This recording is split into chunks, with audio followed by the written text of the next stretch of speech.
All right, well, first of all, you can hear me okay here? Yeah. That's good, and I'm gonna talk like this a lot. You can still hear me okay?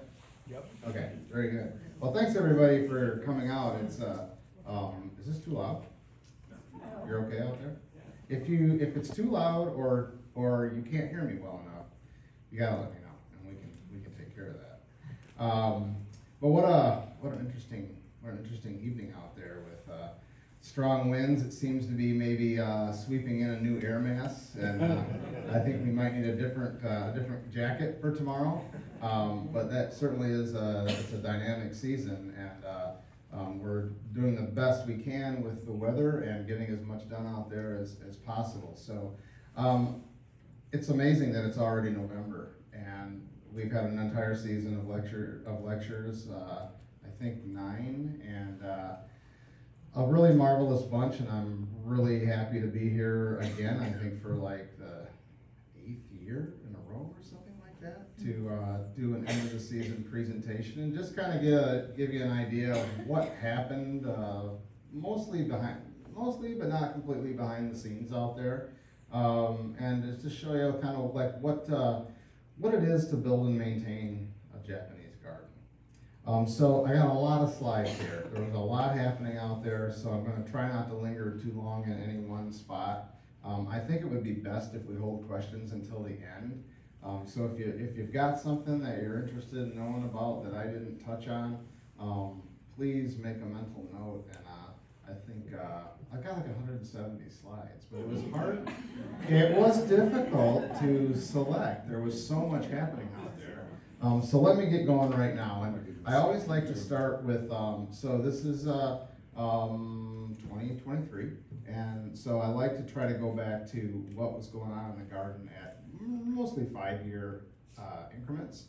And this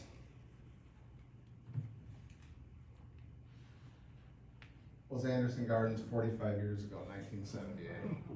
So just it's changed a little bit. This is actually, I think this slide is actually flipped, but this is in the area near the beach. 1988, so we're jumping 10 years. There was actually a lot of plants going in around the guest house. 88. A lot of plants going in around the guest house. There were still changes being made over there. Look at how much that has changed over there. Those of you, everybody here has been to the garden, correct? Everybody knows, okay. Anyone has not been to the garden? Okay, great. So you have a sense of how much this space has evolved over the years. And just look at the diameter on that trunk and where it is now. That's right across from the basin, the water basin there. But look at the original fence, came out much farther, and then actually went around the corner. And that actually we were rebuilding that fence. Huichi was here. We opened that area all up, and it was like, wow, it's so great to see more through here without that fence there. So we decided not to put the whole fence back in. But that's what it was back in 1988. Also in 1988, this is your west waterfall. Back when it was really, really young. And that was the main cut where the big steel wall was driven in. Not too long later, that's the steel wall that basically holds the slope back at the lower falls. And of course, you recognize that today. 1998. This is excavation for the Garden of Reflection. And you were looking across at the West Waterfall Pump House, which you really can't see much anymore. And there's the round gazebo with its first new roof. The original roof was bark shingles that didn't last that long. So we ended up it was I think a year before this that we put the sawn cedar shingle roof on to replace it. We couldn't get bark shingles out of Japan. Department of Agriculture wouldn't allow it. Also, this was later in 1998, a view up towards the building that we are in right now. That's the building that was here. And this also explains the shape of the floating deck in the Garden of Reflection. It was a reflection of this deck, which had the same shape as that. And so we're actually talking about replacing that deck with something more substantial. We're gonna be working on plans for that probably in the next year. Here are the bases for the angels. Last month's lecture was by the gentleman that, at Cranbrook, who knows a tremendous amount about the sculptor that designed those angels. And this is looking towards Spring Creek Partners office building. This would become JRA Creek, and then the original path over there. You recognize a few things here. That stone bridge is probably somewhere in here. But it didn't originally have a bridge. That was a later addition. The steps up to the Giboshi Bridge, 2003. A lot was going on in 2003. It was a big year. So 20 years ago. Steps were installed, the original bridge was put in place. And let's look at that space. Look at the steel wall that was there. And then, of course, in 2005, when we built the gate, that changed radically. Isn't that something? I mean, from that to from what it was to that. This is the front of this building, what would become this building. The curb is still there, it's the original curb. So 2003, we did the first major parking lot out there. A nice building. We added on to the maintenance shop in 2003. Of course, we have another maintenance shop project going on now with a storage area, and I'll talk a little bit more about that later. And then from 2003, I just wanted to throw this in. This is one of my favorite areas in the garden that doesn't exist anymore. This was this beautiful circular planting in what we still call the guest house circle. So this is the area now. It's an open gravel area. The main gate sits somewhere in here. And you can see there was originally a little grassy area back there that was a sake, like a sake gourd. And it was angled towards, there's a spirea by those witch hazel, by the tea house, that little witch hazel grove. That spirea was actually like a perfect circle at one point. And so it was like a sake gourd tipping into the sake cup. But now the turf is gone, the gourd is gone, so it's just a little remnant of that back there. But that was a great area. These trees were all used around the gate. So they're still out there, just in a different place. I still miss that space. In 2008, 15 years ago, we were doing another parking lot addition. More people kept coming to the garden, we needed more space for cars. That little shed is still down there. So you get a sense of how that changed. And then just 5 years ago, the one big project was for us was rebuilding the Moon Bridge, which had been there since about 1983, I think. Rebuilt everything except for the rails, and we flirted for a short time for a one-rail system that would have allowed 2 lanes of traffic on the bridge. We ultimately decided to go with rails on both sides as per the original design. And these were the first people that walked across it when we opened it up.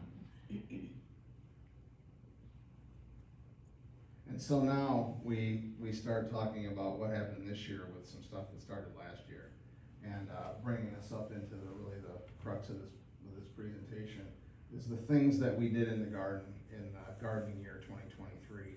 Started in late fall with this fence which flanks the entrance to the guest house, and you can see it needed to be replaced really probably several years before this, but we finally started taking things apart last year, and the biggest part is taking the posts out. So those posts were all they usually probably augured with. They may have had an auger on a skid loader or something. So a big hole with a post set in the hole, and then lots of concrete put in there. So these posts are set in tremendous quantities of concrete, and in order to put new posts in and to respect the original design, you got to get that concrete out of there. So It's probably actually a week project for two guys to combination of hammer, chisel, and just Oh my God. really drag that stuff out of there. But once we get it all out, we got a new system here, and I think it's working pretty good for us. So into the hole, we put a tube. This is just one of those cardboard tubes for concrete guys use. And then we pour the concrete around it. So then we have an open cylinder that we set the post in, and then true it up and pour turkey grit, which is crushed granite. Turkey grit in there, and then we use a hammer drill and then we just put it on vibrate, and we just vibrate that in there. And that post is like it is setting in concrete. And so the next time in 15 or 20 or 25 years that a garden crew needs to rebuild that fence, all they have to do is, we put a little concrete cap over the top to keep, excess moisture from getting in there. And then all they'll have to do is break that little concrete cap off of there and vacuum that gravel out of there, and then slide the post right out. And so it actually already worked for us once. We had a guest accidentally drive over one of our signs out in front here. And maybe somebody saw that. So anyway, but that was, we did that post that way, and it was easy. So within like an hour and a half, we had the post out, and we're putting a new post in. So it works. It's gonna be great for the people in the future that have to take care of this place. So it's at there, and this illustrates just for everybody, this is the hole that was made by ripping out the concrete. Here's the tube, the post goes in, and then the turkey grit is vibrated in there, and it's shocking how firm that is. So the Giboshi Bridge project, it had to be postponed till 2024, but a lot of work to get that project up and running happened this year.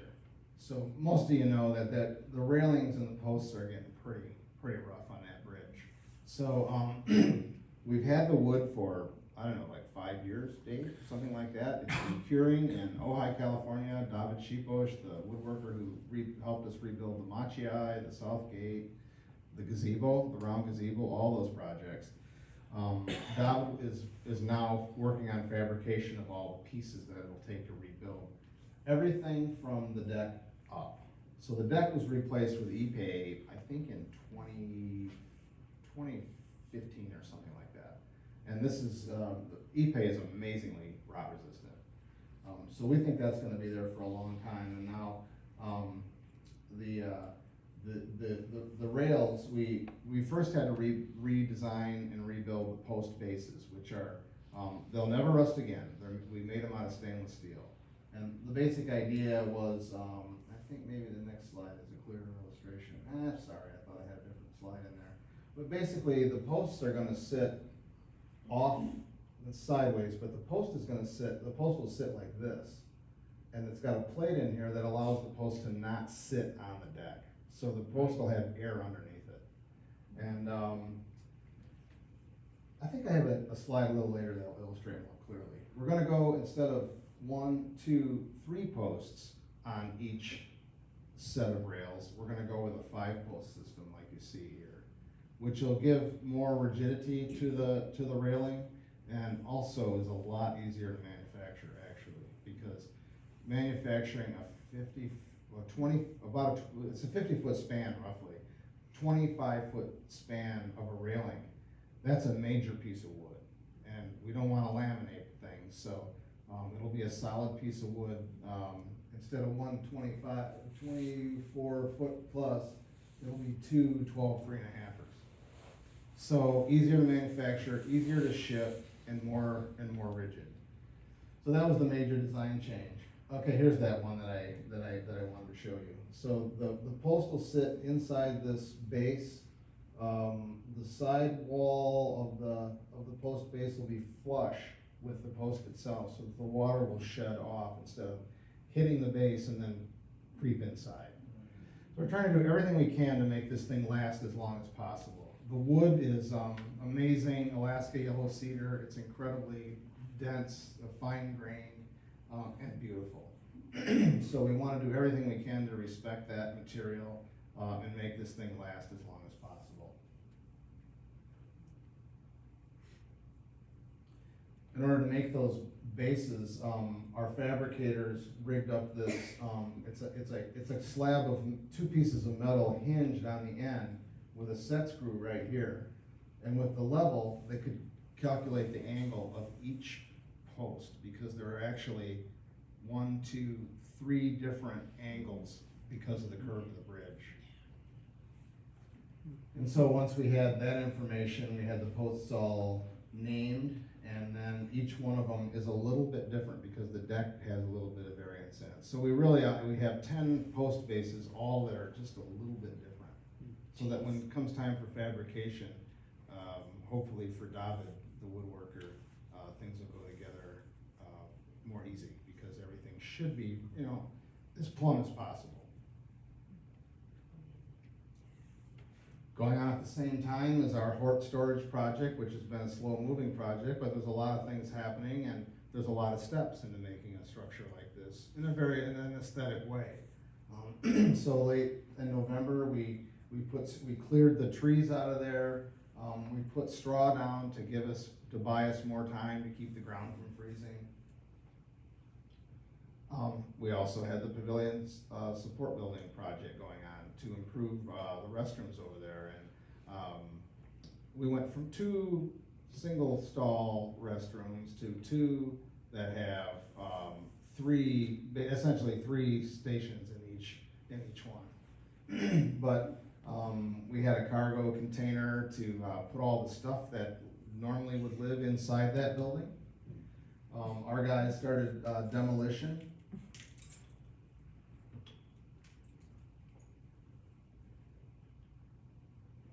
We had the tree spade come, so I'm going to jump around a little bit because I'm going to present this stuff to you in roughly chronological order, which might be a little bit scattery, but it illustrates how much was happening here, concurrently. This is a 90-inch tree spade, so that's what is that, 7.5 feet? So that's you can see the hole. He's already pulled the plug here. It was either cut this tree down or try to save it. And so we weren't sure if it would make it, but it was an $800 gamble is what it cost to move that tree. So we cut a few limbs off of it. Here's the spade moving in. You can get a sense for the size of it. Oh my And there it is. Unreal. That's a Camocypris. A Camocypris that's been there probably since about 1984. And it hardly missed a beat. I mean, it looks fine. It's surprisingly, we didn't cut many large roots at all.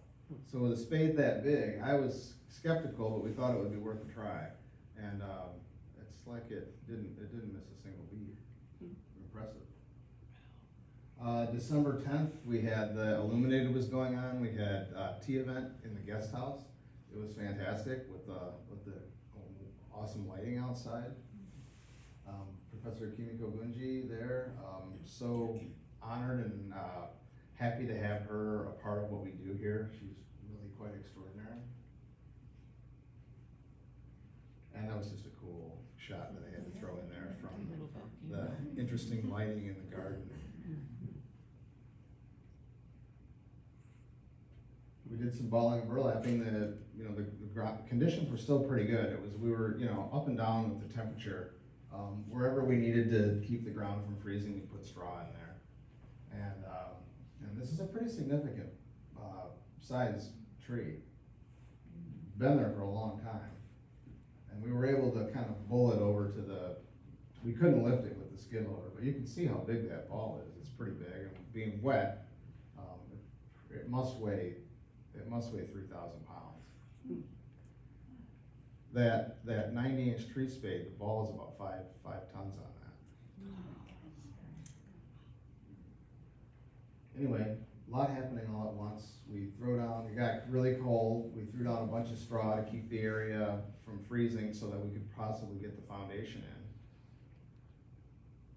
in. And we were able to. So the frost footings went in. And then we put a bunch of straw on it because cold was coming again. I think that was, just before Christmas. So we had a break, and We needed to keep things from freezing up, so we put a bunch of straw on it again. We wanted it to cure very well. We can't have frost in the ground when we pour a wall on top of this. I love this this effect of, it's like physics in action out there with different topographies and the way the snow melts according to the heat holding ability of the gravel and the sun angles and so forth. We'll probably rake something like that out there soon again before things freeze up, just for that effect. So after Christmas, we were set up and ready to go with building the foundation, foundation walls. By January, things had cured up, insulation in, things were backfilled, and weather was pretty good. So we ended up setting boulders in early January with a rough plan painted on the ground. We set about setting quite a number of rocks over there. So January 9th, I think we were there for just a day, and we got done what we needed to get done. Threw down some straw, hoping for more opportunities later. Going on at the same time was with the pavilion support building emptied out of stuff and the walls down. We had to cut out probably about 2/3 of the concrete floor in that structure. So that all came out. Basically, everything was new in there. The plumbing, electric, the whole works. So back to the maintenance building, we needed to get drainage off for the roof off of that thing. So we put in drainage. So this is the Pond Strolling Garden, and this red line illustrates the path of the drainage pipe that'll take water off the north side of the building. And then this green dot illustrates where we intersected an old 6-inch diameter pipe that used to be part of the filtration system for this pond. The pipe was still there, so we were able to utilize it. It had pitch on it and everything. It was just perfect. So in January, we were able to trench over, and the red illustrates the line on the drawing, and it zigzags through there a little bit, and then we intersected that pipe. Now here's another shot of the drain tile, and we also put an irrigation pipe at the same time, so we'll be able to improve the irrigation over there. So everything we do, we try to set it up for the next step. How can we make the garden work better? And that's that intersection in the path out there. So we've got all new irrigation cable, the control wire, path light wires, and we just cut into the side of that existing 6-inch pipe, and that's that drain tile right there. And that goes over to the pond. So we're all set up for all this stuff. Gets cold, we got things to do, we refinish lanterns inside. We're kind of a skeleton crew in the winter. There's Donna and Yuli. January 30th, it looked like that at the guest house. And we had, at that point, right in that time frame, we were finalizing the design for the parking lot. And so our objective was to really get the maximum number of stalls with the most minimum garden impact for that garden of reflection. And what these yellow lines illustrate is us just kind of tweaking the parking lot design to push it back away from the garden. I think that was like 10 feet or something. And we kept laying it out, looking at it, making changes until we felt like, okay, that will work. And so that's where we were at that point in time. We have to do a lot of filler work in the winter just to keep busy. The guys repapered the shoji in the up in fresco in the restaurant.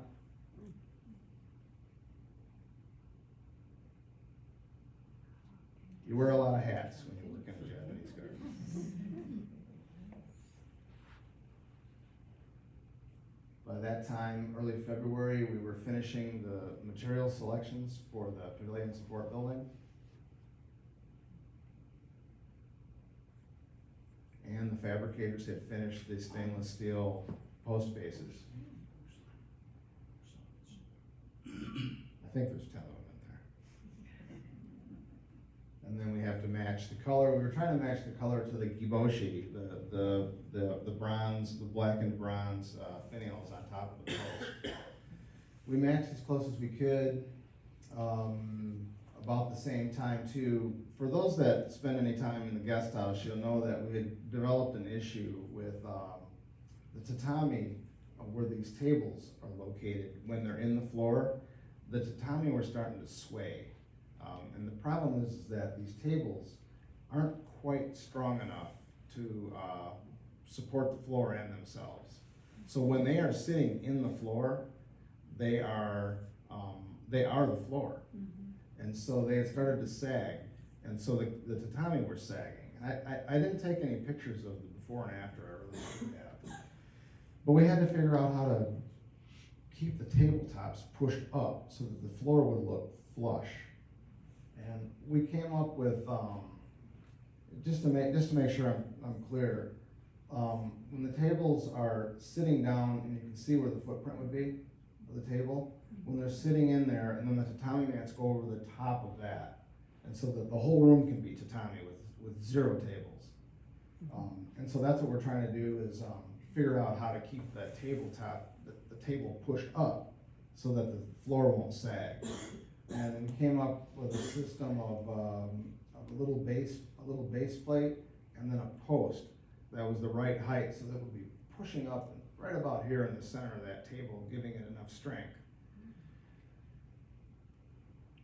So we manufactured, we're just kind of winging it, seeing what we could pull off. We manufactured a couple bases with sockets for a post to sit in. And then we used an old piece of wood that I got from Jim Jolene many years ago. And it was a square post. It must have came off of an old house, like a deck or something. Old cedar, and we cut it down into an octagon and then used a draw knife to shape it into a round post. We didn't have a lathe, and it was a small piece, and I thought, well, we can wing it, we can make that. So that's what we did. And then, we had to get the correct height, and then we just cut the post accurately to the height we needed, and it worked. And so now when we have the tables down, you don't see that sway. It really bothered me to see that beautiful room, that should be crisp and square with that sag. It had to be done. I'm much happier now. So we knew we had a problem at the west waterfall with the steep steps, and we had a couple. Over time, it was a place where people had a tendency to be injured, and so we knew we needed a railing there. We had to come up with a railing that aesthetically worked with the space and wasn't an eyesore. Something that was, it was maybe, if anything, it added something to the space. That's what we had hoped. We hoped for. So we started with Ryan Hartman, a fabricator and a good friend of Donovan's. We figured out where we could set posts. We didn't want to mar any of the rocks back there. We didn't want to drill any rocks. We didn't want to change them in any way. We wanted to work around everything. And so we drove rebar into the spaces where we felt we could put a post, and then we used rebar again to shape the railing. We essentially we made a model, we made a prototype out of rebar. And once we were comfortable with the shape, after a couple days of heating and bending, and the shape, once it became like a good distance from the rocks and a good height and all these things, then the guys, I think the next illustration is they welded it all together and welded like a roll cage around it so the lines wouldn't move at all, so we could remove it and Ryan could take it to his shop and begin fabrication. February 15th, already the slope behind the guest house, the snowdrops were pushing up and starting to bloom. It's pretty extraordinary, really. The post bases were all powder coated and ready to ship out to David out in Ojai, California, for fabrication of the posts. So he'll be able to fit each post very carefully to its individual base. There they are, crated up and headed out to Ojai. And back at the horticulture storage building, we wanted to go with the stone foundation, like this building has, that stone application to the foundation. So we bolted 3-inch galvanized angle iron, 1/4-inch thick angle iron. We bolted that like every 18 inches or so to the wall with stainless steel threaded rod, and we sunk that in with a construction epoxy. So that works really great as a brick ledge. And there you can see that galvanized angle bolted to the foundation all the way around. And that, again, that's our model. That's the look we were shooting for. And then, so the way that kind of work is done, it's done on the ground. Typically, the plywood will be sitting on the ground, and then 2 lines that are, parallel with each other, the height that the stone will be as it sits on the wall. So you do that work while it's sitting on the ground. And you can see how this is all developing here. Mm-hmm. How the face, that facing is going to be then flipped up and put on the foundation later. At the same time, the concrete was being pounded out over at the Pavilion Support Building. And so all that had to come out of there. Wow. Because we need to put in what will be an ejector pit for the sewage from that building. And so back to this project, again, all these things are going on at the same time. We used masonry screws to screw galvanized expanded metal to the foundation so that you give the stone something with a mortar to give it something to stick to. So it should be pretty well bonded to that wall. And so now you see the stone being placed onto the wall. There's really a lot of steps to do something kind of finicky like a building like that. March 10th, we had some pretty substantial snow. March 11th, and I don't know, Catherine, was this Reiko-san's first Ikebana class here? I think we started in November. Maybe or last December the year November. before. But, so our Ikebana classes are marvelous, and she's a great teacher, and she has really elevated what we can do, for example, in the guest house and the tea house primarily, with a better understanding of what constitutes a quality Ikebana. And so the work that, primarily at the guest house, Catherine and Noni have been doing is fantastic. And so it really, that space is better for our staff learning more about how to arrange flowers at becoming a very high level. So it's really great. I don't know, who did this piece? Sachio. Well, Sachio did that piece. Mm-hmm. Okay, so it's pretty cool. I love this, like gazing out towards the light. By that time, the plumbing was going in at the Pavilion Support Building.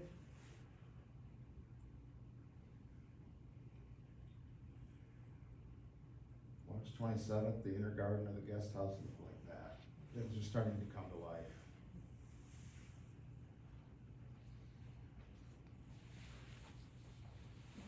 I kind of keep track on how things are progressing in the season by how long it takes that mound of snow to melt. That's an indicator. It's also a cool sculptural element. I love how it changes through time. By the 27th, we were getting ready to pour the floor. The electrical conduits are all in, floor drains, everything's ready to go. And then a few days later, we had the concrete poured and the walls laid out in the room. And I got this photo of the posts being glued up for the main posts for the Giboshi Bridge. You know, ideally we would have, they're about 9.5 inches in diameter. Finding wood of that, on that scale, that is ready to use is really hard to do.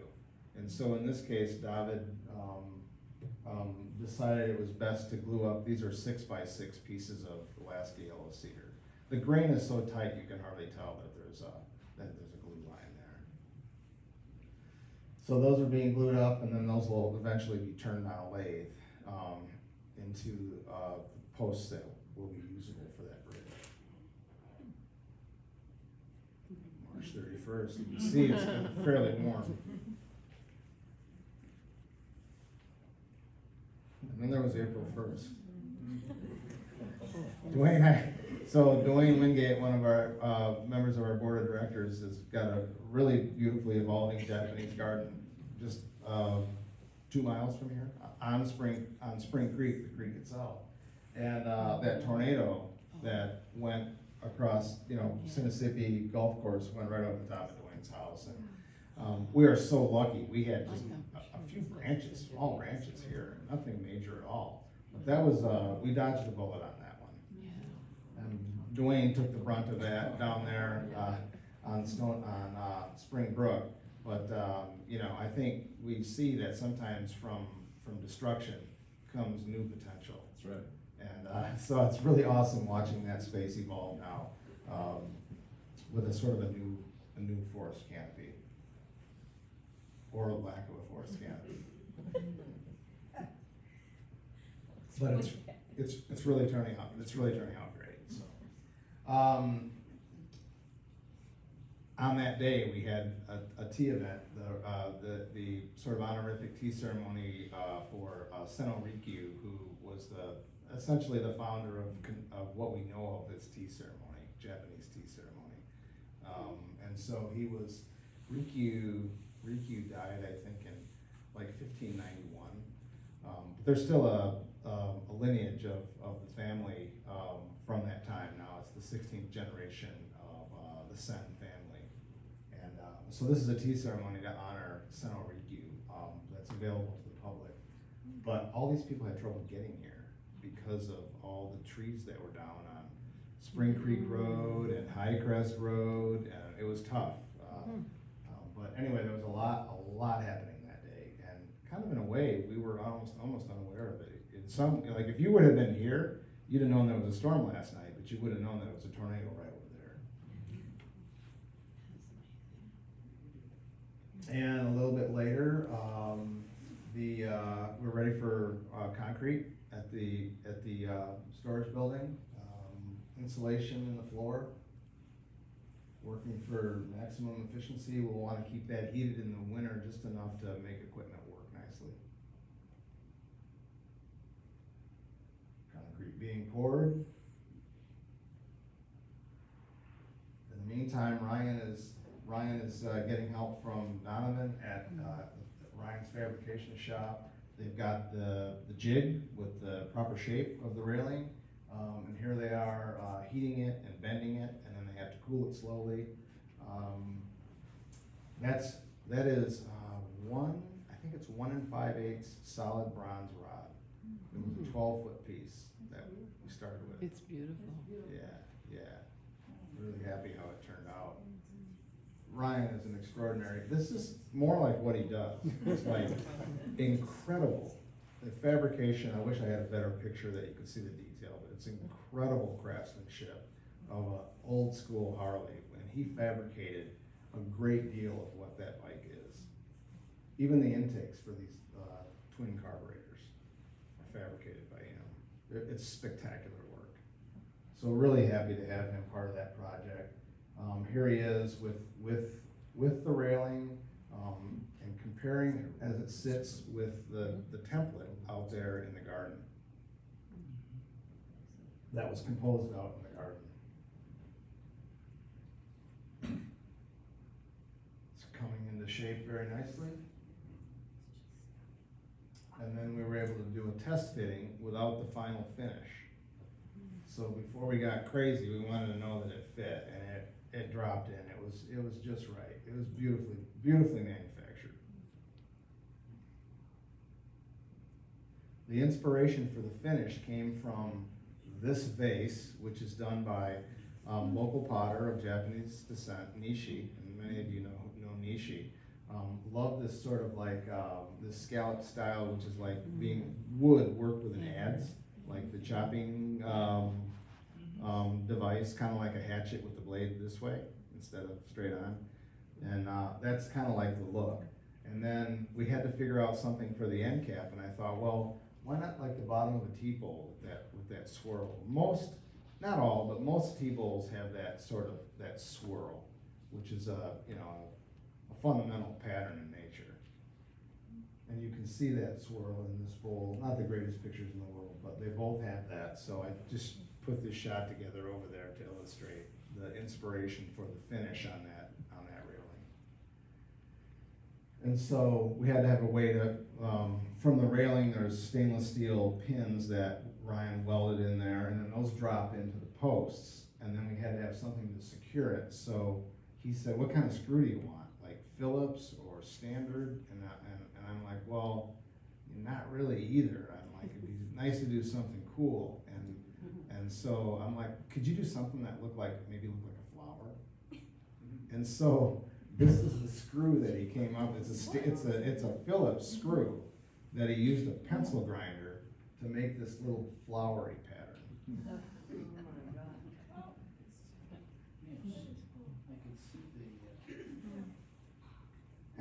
And this is him putting the finish on that. So it's amazing work. And there's over 2,000 of those little scallops on that rail, all done by hand with a side grinder. And you can see here the stainless steel pins. And we know it already fits. We already tested it. So now it can fabricate away on the finish.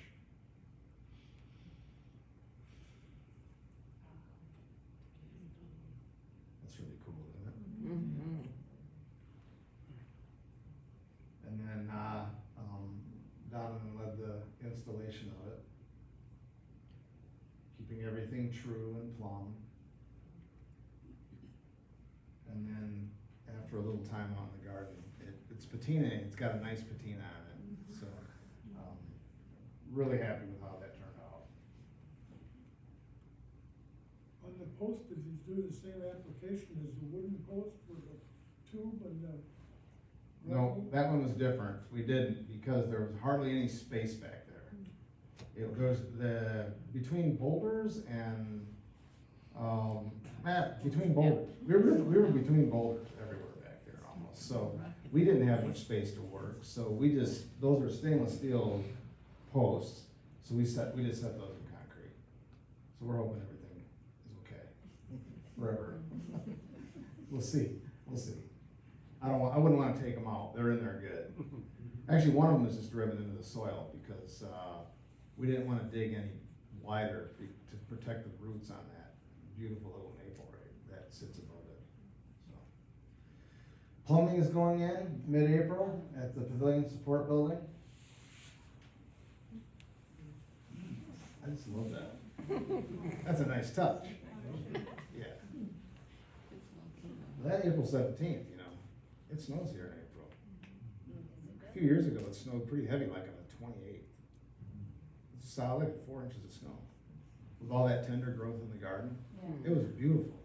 And this was too. I mean, it's phenomenal. Tender little maple leaves with snow. Back by the tea house, the bluebells with snow. Yeah.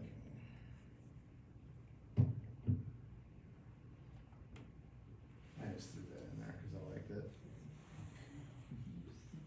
Look at tender hostas with snow on them.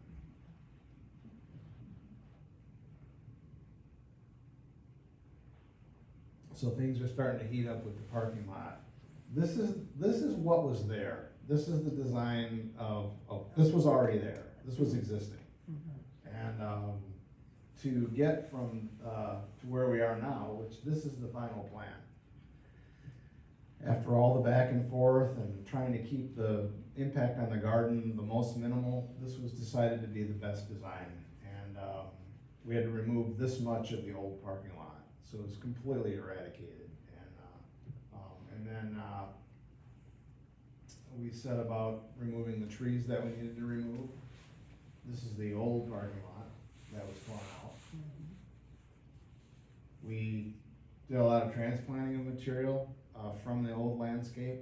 We used that 90-inch spade to pull a bunch of stuff out and ended up putting up in the front yard of the old Anderson house because we couldn't drive in back there. The soil wasn't stable enough with that big tree spade.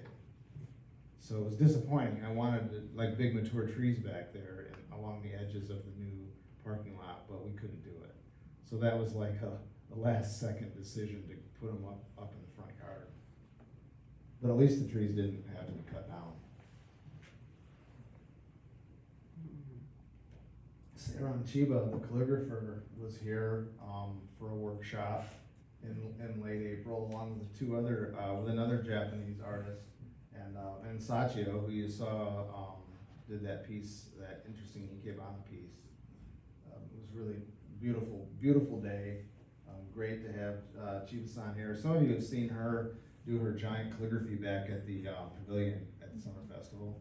Super awesome in conjunction with the taiko drums. It's super dynamic and really energetic. Did she say that? Pardon me? Say that? Sarah, yeah. And there's the scroll that she actually did the scroll in Japan, but signed it. You can see doesn't have her stamp on it. She actually stamped it right here. No, I decided to cut that picture out because I was getting too many images. But by April 30th, things are looking really amazing in the spring aspect of the garden. Love it with the serviceberry just starting to push their petals out. That is a great time. Late April, first 2 weeks of May are spectacular here.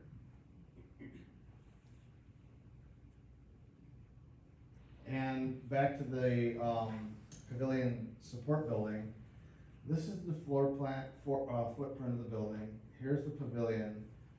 We had an issue with the sewer pipe. The existing sewer pipe didn't have enough pitch on it, so we always had trouble with that thing clogging up. It was a real hassle. And so through engineering, we determined that we could get away with an ejector pit. And so this shows the location of the ejector pit, and here's the side view. It's a 10-foot deep by 5-foot wide pit. So it's pretty substantial. And then the sewage runs out of the building into the pit, and then it's pumped out to the sewer main of the city. And so just before things got going, I'm thinking about how the rock should be. So I'm starting to get basic ideas of what the space might look like at some point. All this had to be taken apart. And there's the tank. You can see how big it is. Giant flange to keep it from floating out of the ground because there's water pressure pushing up now out there. The water table is fairly high.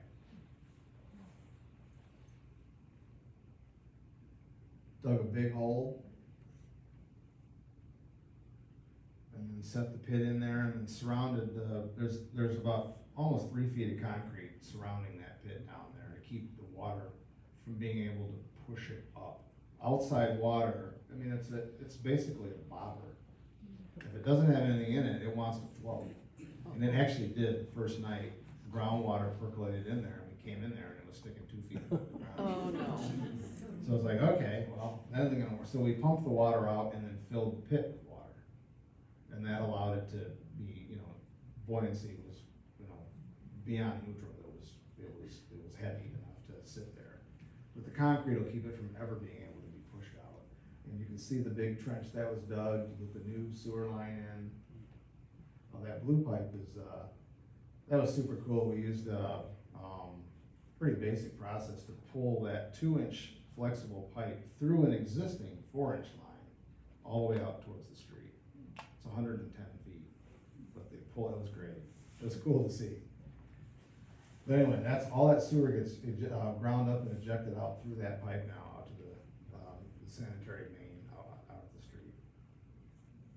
So that's early May, and that's all the electrical pipes that come out of the building that have to feed the pump, plus the sign out there on Spring Creek Road, which I hope was on tonight. Was that on? Maybe not. And then the parking lot starts coming apart. The guys are in there, demolition, tearing out the blacktop, ripping out the curbs. A couple days later, they're in there, here's that little service path that goes out to the west parking lot. So there's a big manhole there, and that takes the JRA Creek that runs just north of this building, from the Spring Creek Partners office, runs down here. It will come in right here eventually, and then flow out underground out to the creek. And this is whoops, sorry. This is another pipe that feeds water from the parking lot, from curb inlet, further up the parking lot. And at the same basic time, we're setting rocks over at the Pavilion Support Building. There's the pit. Want to do everything we can to hide that thing. And when it was all said and done, it worked pretty good. I think maybe some of the plants are in at this point. Rock setting finished. Concrete guys are here. Greg Affman arrives from Portland, Oregon. Greg works with Hoichi. He has for many years. Really great guy. He's been valuable to us. Helps us prune pine trees in the spring. Has great insight into a lot of things. And so we're grateful to have his help. He'll be back again this year for a couple of weeks. But little tea ceremony at the guest house. It was tea study group was there. So about every other week for 9 or 10 months, we have the tea study group that practices tea over at the guest house under the direction of Professor Gunji. So the team is out there pruning like crazy, focusing on the pines. Like monkeys in the trees. Yeah. It's not for the faint of heart. No, oh no.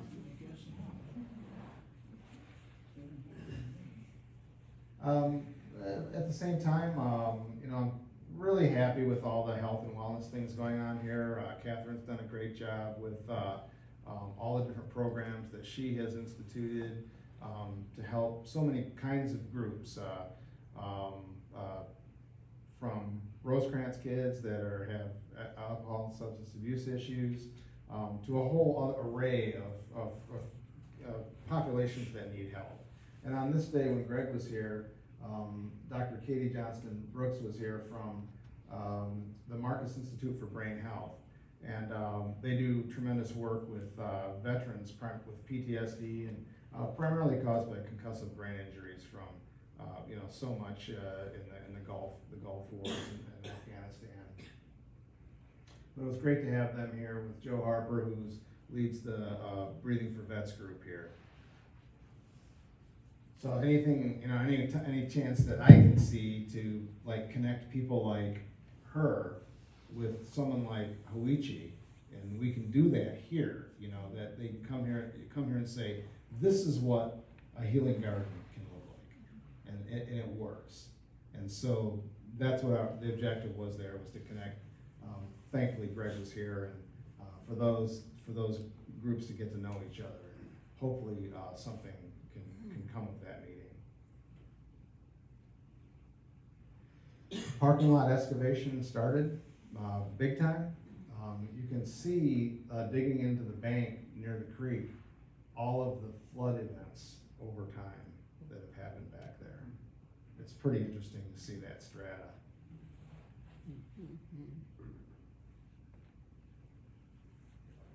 We had to put down fabric because the subsoils were really weak, and this is what life with fabric looks like.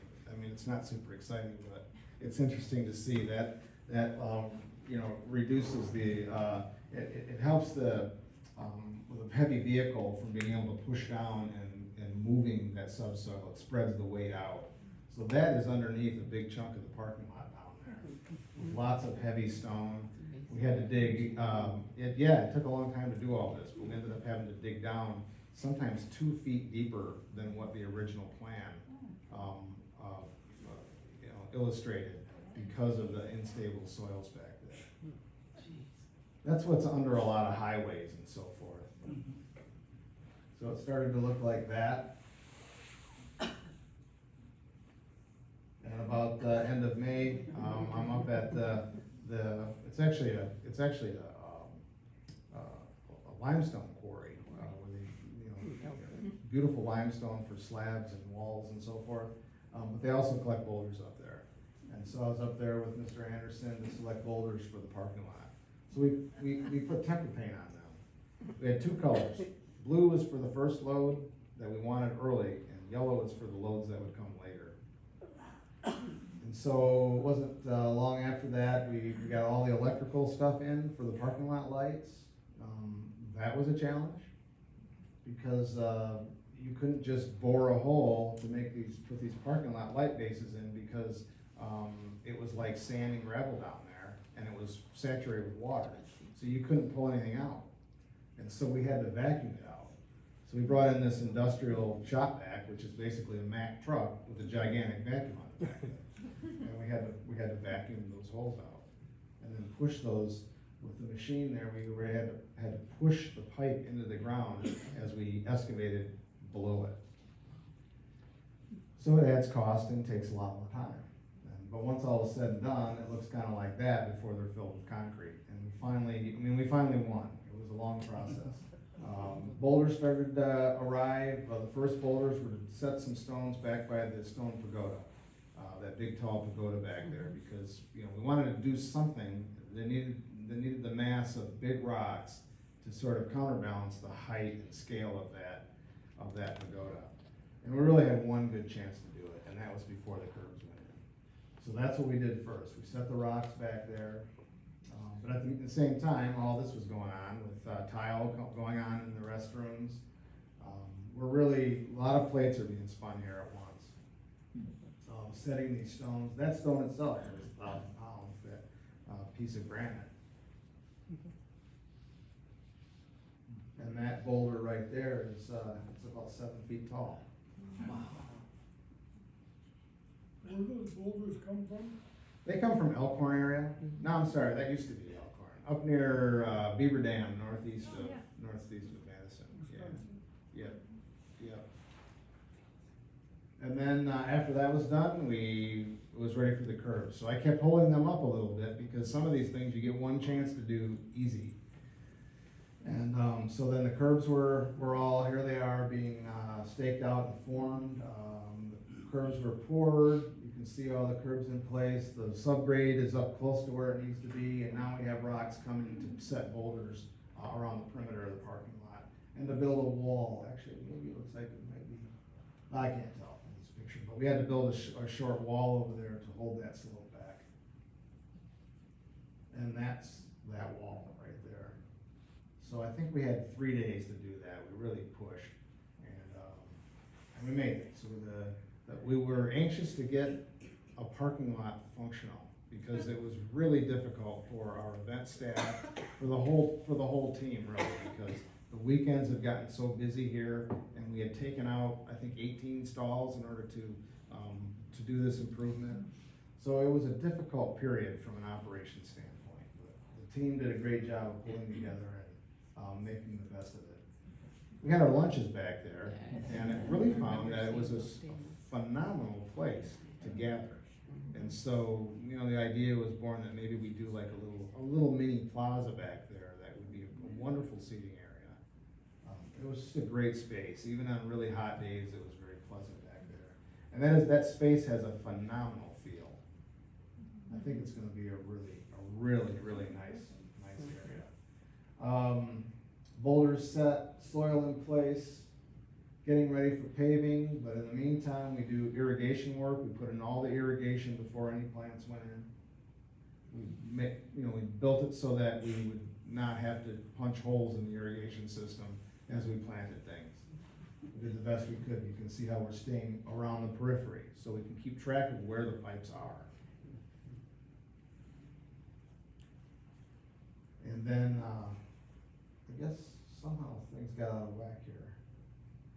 But anyway, that's, yeah, there's been areas. No, we only saw stones being placed and gravel. Now we're doing concrete at the pavilion support building. So the stone slabs were set to project the architecture out into the space around it. Heavy steel mesh in 5 to 6 inch thick concrete.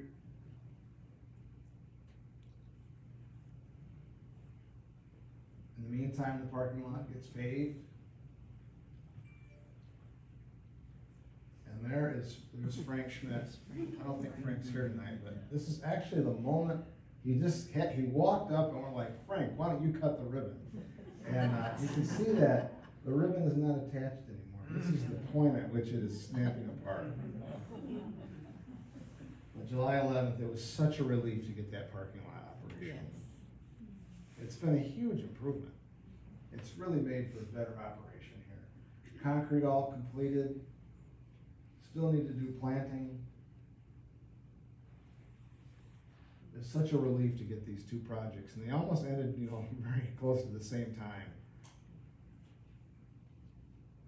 Summer Festival was awesome again this year. I think, Dave, what do we have? 3,000 people? 3,000 people in 2 days. Kind of kicked things off with a tea ceremony at the guest house with Professor Gunji. There's Keiko, one of our docents, and our Japanese language teacher. Cool, you can see the water, cool blue. The summers suggest coolness at a tea ceremony. There's the suite made by Professor Gunji, and maybe Sachio involved in that one too. But they're chilled, and it's agar-agar, so that it's just like cool gelatin with fruit. A little bit, a teeny bit of sugar in there. And, but on a hot day, it's very refreshing to have that cool sweet. The sweet that's consumed before drinking the tea. And that day we had a tea ceremony for the Consul General of Japan in Chicago office. I think this was his last, one of his last official events. So a new Consul General comes in every 2 to 3 years. And there's the whole group.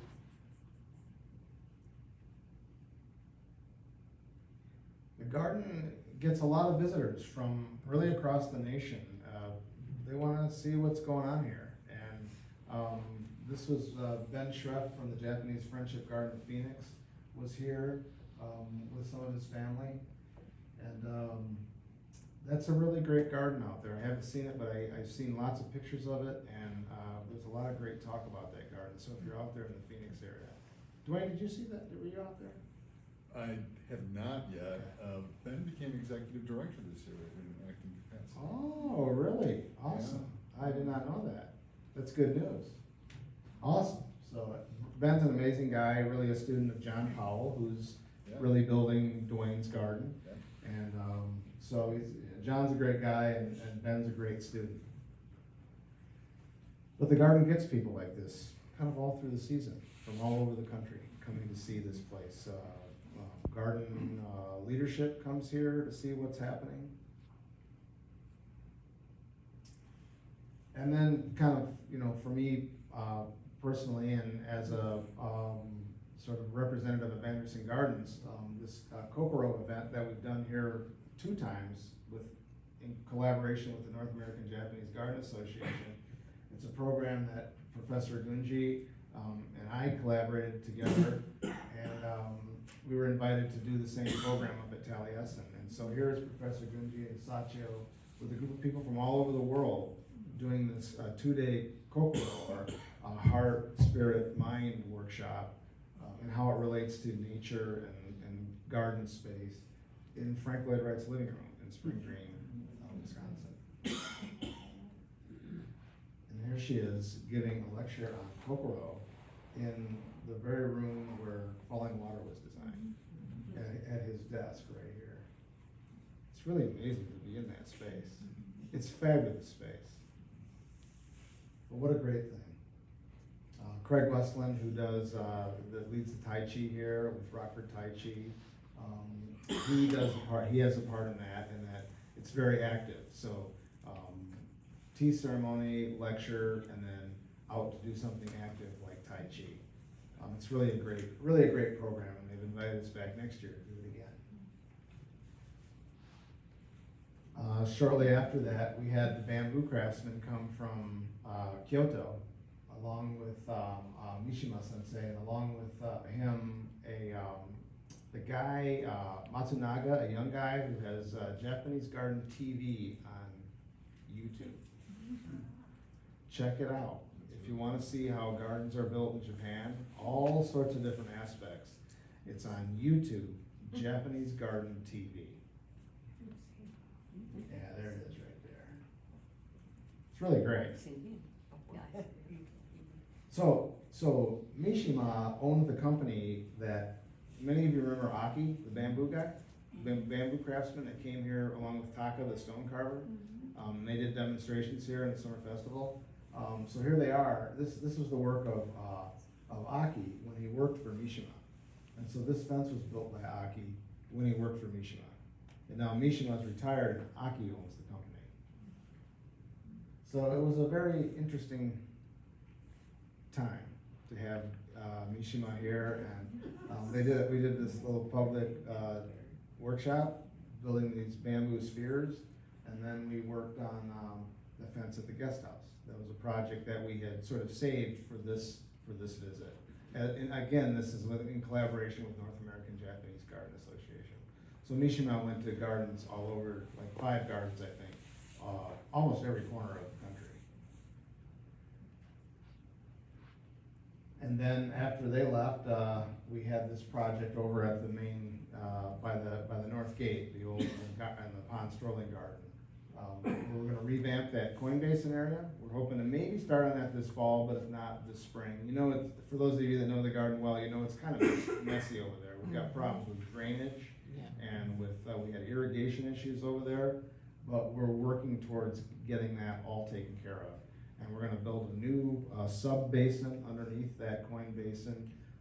And this is the first step to get a really good and maintainable drainage system in there. So the water that comes out through the bamboo into the coin basin and spills out has a place to freely flow to the pond.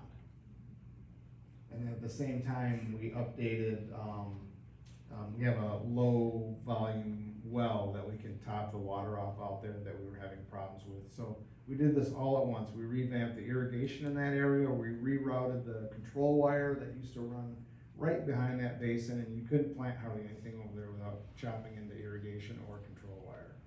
So we moved all that out of the way, and now we're gonna rebuild the fence, rebuild the basin itself, the sub-basin. And so we look forward to a very much improved area over there. And I'm getting kind of late here, but I'm getting towards the end, so bear with me. There was a lot happening out there. And then you can see this is the well and the irrigation and the drainage. At the Pavilion Support Building again, then we're setting up to build the drain. The water will flow off the roof into a pea gravel drain. And this is the first step, putting in a concrete base in order to set stone. This was it was that 97 degree with like 90% humidity or something like that. It was brutal.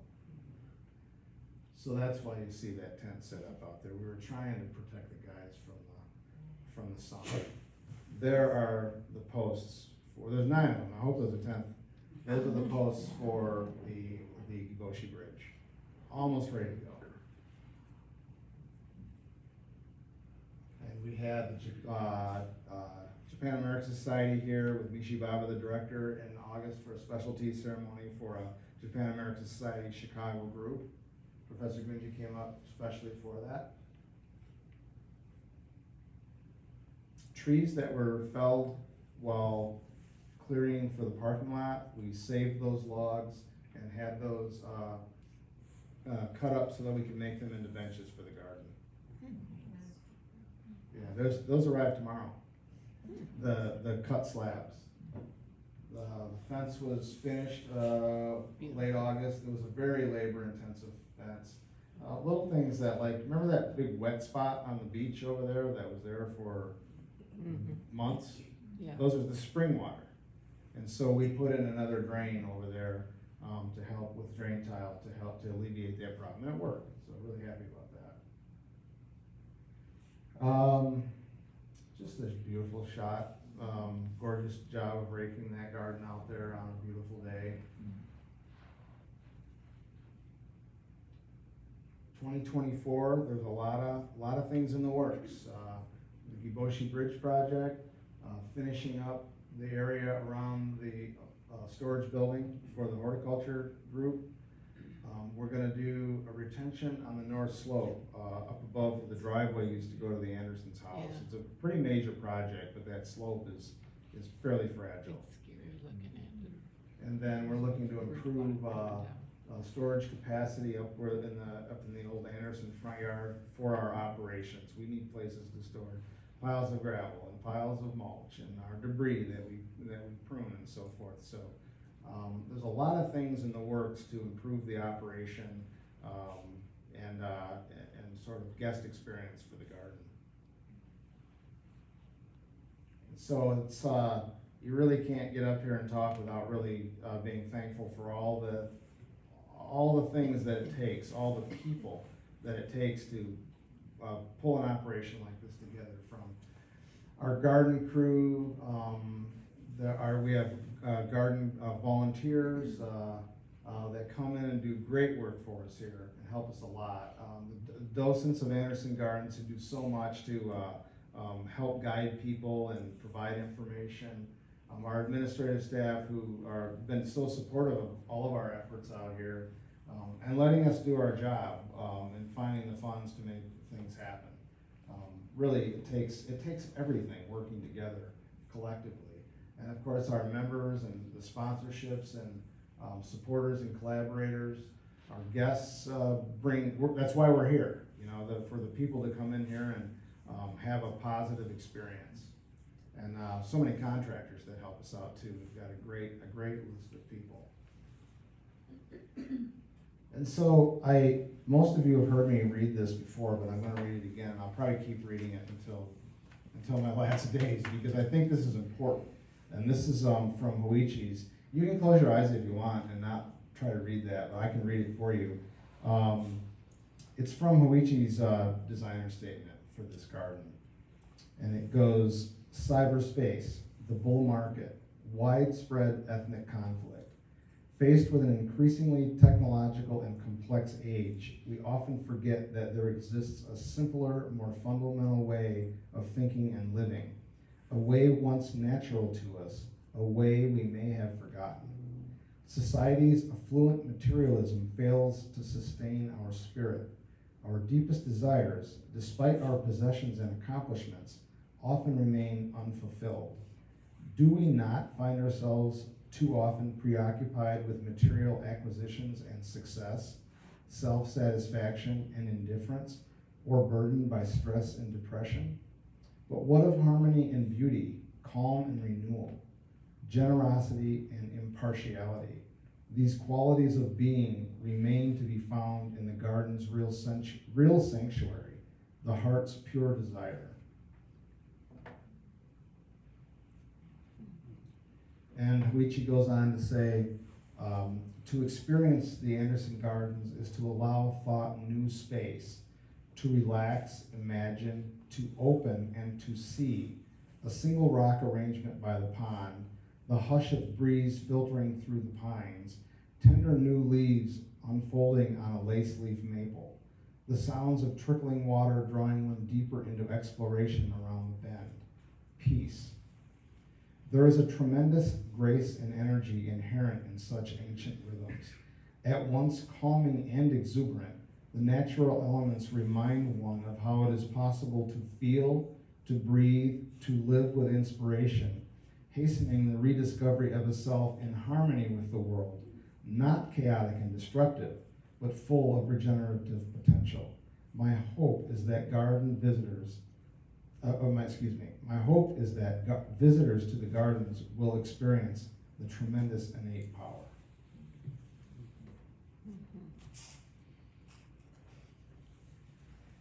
So, those of you who saw the thin crescent moon you'll hear me say that, I'm very moon oriented and I keep an eye on the moon, but you saw the thin crescent last night, maybe you saw it tonight, I wasn't outside. Saw it? Yeah, thin crescent means that, well, now probably 12 days till full moon, pretty close. 12 moon, and then so that'll be one of 5, and then on the 4th full moon after that, it'll be late March. Spring. It'll be spring, exactly.